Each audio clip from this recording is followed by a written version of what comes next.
It was a damp and drizzly early autumn day in Westbury, New York, a village situated 30 minutes east of Manhattan on Long Island's North Shore.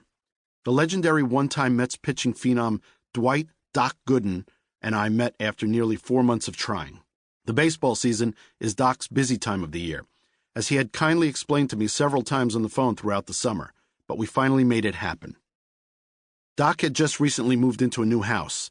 Unpacked boxes were scattered about the living room and kitchen. He apologized to me for the way the place looked for my visit, and then gazed out a window to his in-ground pool in the backyard.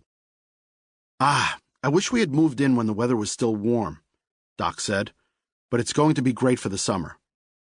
By we, Gooden referred to himself and 2 of his adult children that had moved in with him, as well as a third that was to move in the following month. "There's Ashley. She's 24 and actually works for the Mets in their marketing department," Doc said proudly. "Then there's Dwight Jr. He's an agent who runs his own company called Best of the Best Sports Management and also works for this branding company where he's bringing back the throwback Dr. K t-shirts, caps, and sweatshirts. But I help him more with being an agent.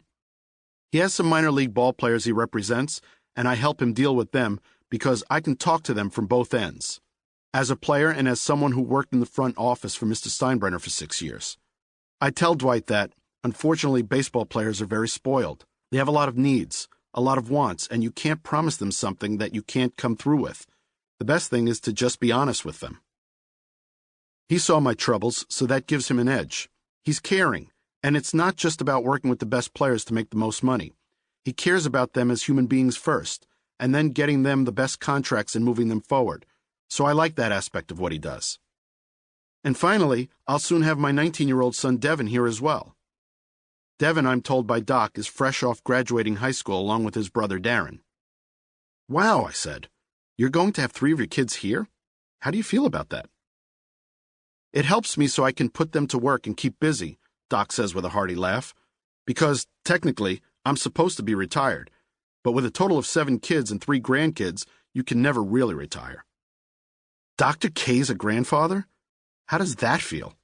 I asked incredulously, with the lasting image of that skinny 19-year-old who set the baseball world on fire in '84 still embedded in my head like it was just yesterday. "It's fun," Doc said without pause.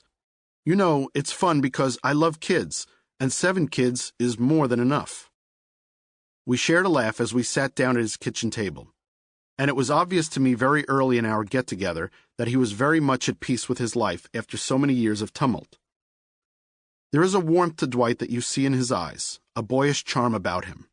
He is a very tall and strong man, though I also sensed a shyness and an eagerness to please, and when he talked about his love of children, it came across as genuine, as he seemed to intimate that he wished he could have even more of his own, but doesn't want to be selfish about it. My youngest is 4, and when she got to be 3, I was thinking about how much I miss it when one of your children takes that first step or speaks their first couple of words, Doc said. I truly miss that. But then again, I think about how it wouldn't be fair to have more kids at my age now that I'm 50. By the time I would be 70, any more children I had would be 17, 18, and maybe 20, and that's not fair to them. So now I can replace that desire with my grandkids. And the great thing about grandkids is that when I get tired, I can give them back to their parents. Doc let out another laugh before adding, "But it's really fine, and I really enjoy being a grandfather. Plus, my grandkids are around the same age as my youngest daughter, which makes it fun." Doc spoke at length about how being a family man now is the most important thing in his life and keeps him in constant motion. Like many professional athletes, he missed out on seeing his oldest children grow up.